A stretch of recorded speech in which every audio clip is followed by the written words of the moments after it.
C'est bon? Ok, il faut que tu me dises. Alors, là, vous aurez à un moment donné où votre tranche, je ne sais pas si vous voyez, elle va se rentrer vers l'intérieur. D'accord? Ici.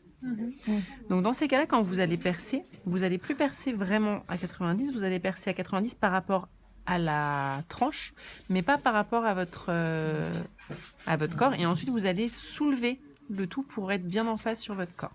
Donc, je vous montre. Là, vous percez comme ça. Et vous ouvrez pour dégager la tranche bien vers l'extérieur, que ce soit plus joli. Ça, c'est juste une question d'esthétique. Hein.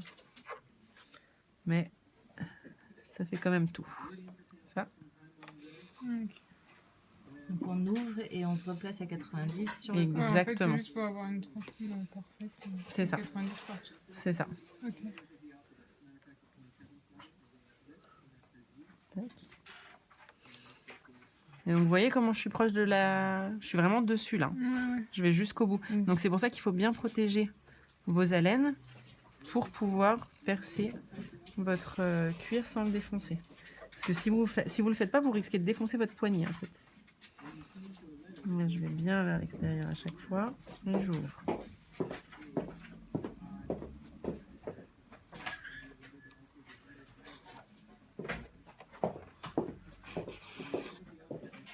Tac.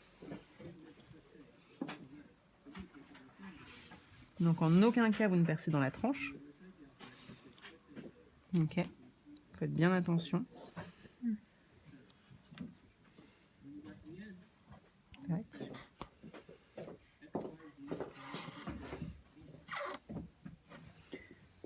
Et là, plus vous êtes proche, plus vous faites gaffe à votre poignet, à où est-ce que vous sortez de l'autre côté.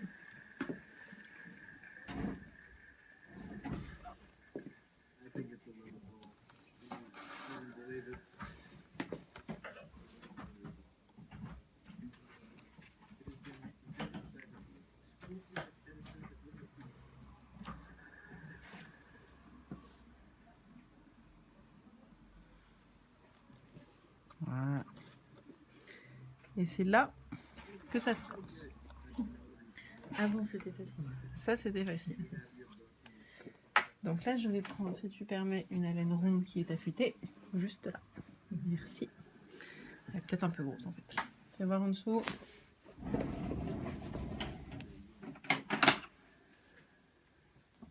C'est pas mal. Merci.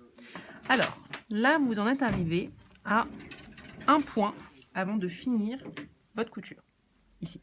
D'accord. Ce point-là, c'est le dernier point de couture de votre poignet. Et il va aller trouver le point de jonction que j'avais bien ouvert tout à l'heure. Vous vous souvenez, à la laine ronde. Donc, là, je vais venir, pareil, réouvrir ça, donc tout doucement. Et je vais aller choper le point de jonction que j'avais ouvert tout à l'heure, en dessous. Là, vous pouvez regarder, hein. Pas comme d'habitude, hein, vous regardez ce qui se passe en dessous. Et là, vous me faites un point normal.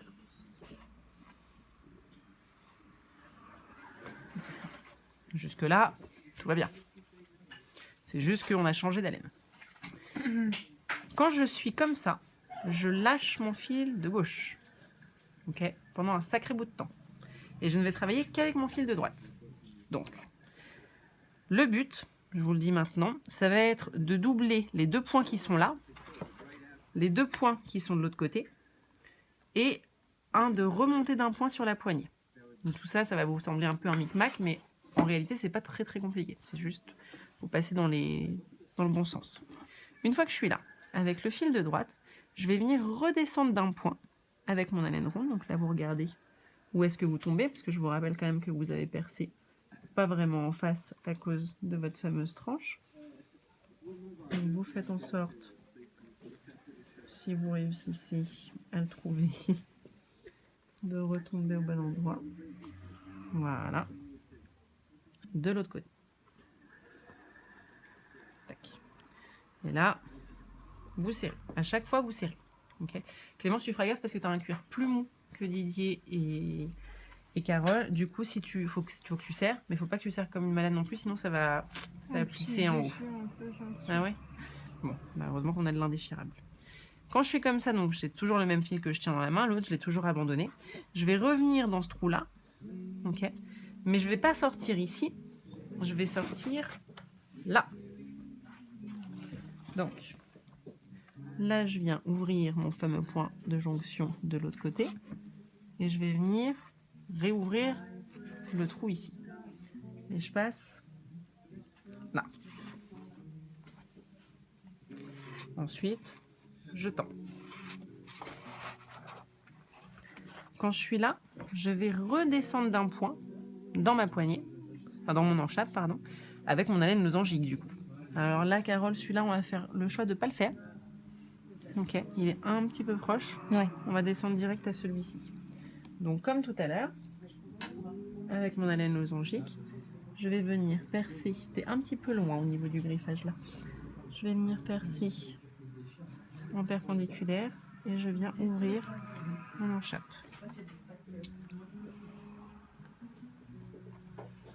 Et là.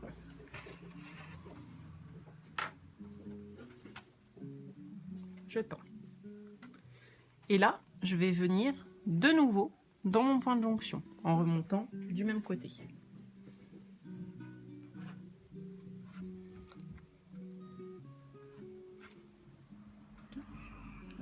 Et je passe. Une fois que je suis comme ça, je vais enfin abandonner mon aiguille de la main droite. Je laisse là. Et avec ma main gauche, je vais venir dans le même trou que lui. Ici. Donc du coup, lui, je vous conseille de bien le dégager pour pas confondre les deux. Tac. Je viens du coup réouvrir mon point de jonction. Je passe ici. J'appuie bien. Et là, je vais remonter d'un point dans ma poignée. Donc ici. D'accord. Je viens là. Je réouvre tranquillement. Voilà. Je passe mon aiguille. Et je vais redescendre toujours dans mon point de jonction. Donc, quand je vous disais que celui-là, il était important, qu'il y avait beaucoup de passages de fil. Maintenant, je passe. Et du coup, là, vous remarquerez que mes deux fils sont dans le point de jonction des deux côtés. Du coup, ils sont de nouveau en face, au-dessus d'un point que j'avais cousu tout à l'heure, mais que j'avais cousu qu'une fois. Du coup, en redescendant, je vais le coudre une deuxième fois. Donc, je vais le doubler comme celui qui est ici. Et après, j'ai juste à reprendre la couture normale. Donc là, je me repositionne. Je viens là. Ouais. Je pense que je vais faire les yeux fermés. Moi. Ça me semble un peu besoin. Franchement, ça va. Hein. C'est juste. C'est un micmac. Voilà. On va te ramener Faut des- pas que vous vous laissiez impressionner. Salut Jean-Baptiste, à la semaine prochaine. Attends. Voilà. des devoirs. T'avais tout surtaillé ou pas ce que t'avais paré la semaine dernière? Oui. Ok, bah c'est